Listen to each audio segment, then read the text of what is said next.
تمام ہی جو لوگ ہیں وہ اپنے اپنے کام کر رہے ہیں، لیکن دعا یہ ہے کہ اللہ بہتر کرے گا۔ نیپرا یہ کہہ کر ایک بار پھر بجلی مہنگی کر رہا ہے، بلکہ بجلی مہنگی ہو چکی ہے۔ بجلی کی قیمت میں 5 روپے 40 پیسے فی یونٹ اضافہ کر دیا گیا ہے۔ نیپرا حکام کے مطابق اضافہ مالی سال کی چوتھی سہ-ماہی ایڈجسٹمنٹ قیمت میں کیا گیا۔ اطلاق لائف لائن کے الیکٹرک صارفین پر نہیں ہوگا تو بجلی کی قیمت میں 5 روپے 40 پیسے فی یونٹ اضافہ ہوا ہے۔ چوتھی سہ-ماہی ایڈجسٹمنٹ قیمت میں یہ اضافہ کیا گیا ہے اور اطلاق لائف لائن کے الیکٹرک صارفین پر نہیں ہوگا، یہ کہا جا رہا ہے نیپرا کی جانب سے۔ بجلی جو ہے وہ جناب مزید مہنگی ہو گئی ہے 5 روپے 40 پیسے، اور یقینی طور پر اس کے کئی اہم فیکٹرز ہیں جس کی وجہ سے یہ ہو رہا ہے، کیونکہ اب یہ ہو چکا ہے تو ہم نے اس کا جواز کوئی نہ کوئی تلاشنا ہے، وہ آپ کو بتا دیتے ہیں۔ یقینی طور پر ایک تو گزشتہ دنوں میں پیٹرول ایک بار 20 روپے اور ایک بار 17 روپے مہنگا ہوا، تو مجموعی طور پر 37 روپے کا یہ اضافہ ہے، لیکن اس سے کہیں زیادہ جو عالمی مارکیٹ میں خام تیل کی قیمتوں میں اضافہ ہے وہ سب کے سامنے ہے۔ وہاں پر جو فی بیرل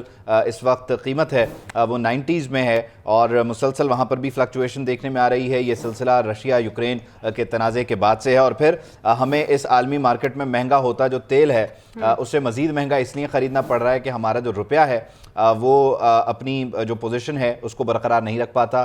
ڈالر مارکیٹ میں جو فلکچویشن ہے اس کی وجہ سے ڈالر تگڑا ہے، تو ڈالر ہماری بس سے باہر ہے، پھر عالمی مارکیٹ میں جو کساد بازاری ہے وہ، تو پھر پیٹرول مہنگا ہوتا ہے اور پھر بجلی مہنگی ہو جاتی ہے۔ دل کے بہلانے کو یہ خیال اچھا نہیں عبید، لیکن وجوہات تو یہی ہیں، فیکٹس ہیں عبید، لیکن جب بل آتا ہے نا تو یہ چیزیں سمجھ نہیں آتی، مجھے بھی نہیں آتی بالکل ایسی عبید۔ جس طرح سے ہم ہمیشہ سے بات کرتے ہیں کہ جو عام عوام ہے، جو صارفین ہیں، ان کے لیے یہ تمام چیزیں جو ہیں نہ تو وہ سمجھ سکتے ہیں، نہ انہیں سمجھنے کی ضرورت ہے۔ ان کے لیے تو بس یہ ہوا کہ بجلی مہنگی ہوگی۔ جناب عبید نے بھی آپ کو وجوہات بتائی ہیں، میں بھی آپ کو بتا دیتی ہوں کہ سب سے پہلی وجہ جو ہے وہ بجلی مہنگی ہونے کی وہ ہے درآمدی ایندھن کی بڑھتی ہوئی قیمت۔ LNG کی قیمت ایک سال میں $8 سے $42 تک پہنچی ہے۔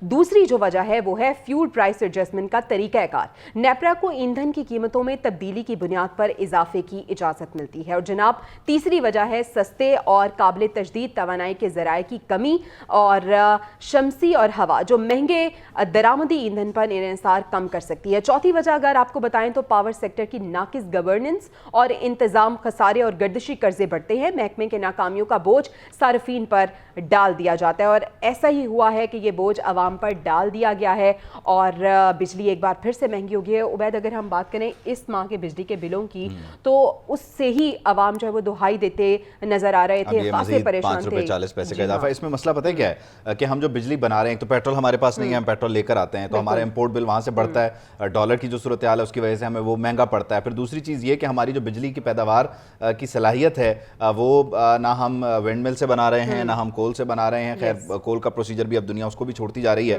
ہم سب سے زیادہ فرنس آئل سے بجلی بناتے ہیں، اور فرنس آئل سے بجلی بننے کی وجہ سے پھر یہ ہوتا ہے کہ جو ہی عالمی مارکیٹ میں پیٹرول کی قیمتیں یعنی خام مال کی جو قیمتیں ہوتی ہیں وہ اوپر نیچے ہوتی ہیں تو فوری طور پر ہمارے بجلی کے ریٹس پر اس کا ایفیکٹ آتا ہے۔ پھر سونے پہ سہاگا یہ ہوتا ہے کہ جو ہماری مینجمنٹ ہے اس میں جو سب سے بڑا مسئلہ ہے وہ لائن لاسز کا ہے، ریکوریز کا ہے۔ تو لائن لاسز ہیں اور اس کے بعد جو ہماری ریکوریز ہیں یا کلیکشن ہے بلز کی وہ نہیں ہوتی، تو یہ گردشی قرضے میں اضافہ ہوتا ہے۔ پھر اس گردشی قرضے کو پورا کرنے کے لیے جہاں اگر کوئی بریدر مل بھی سکتا ہے وہ بریدر نہیں دیا جاتا، صرف اور صرف اس لیے کہ IMF ہمارے ہاتھ پاؤں جو ہے وہ جکڑ دیتا ہے۔ اور ہم ڈالر کی بات، ہاں جی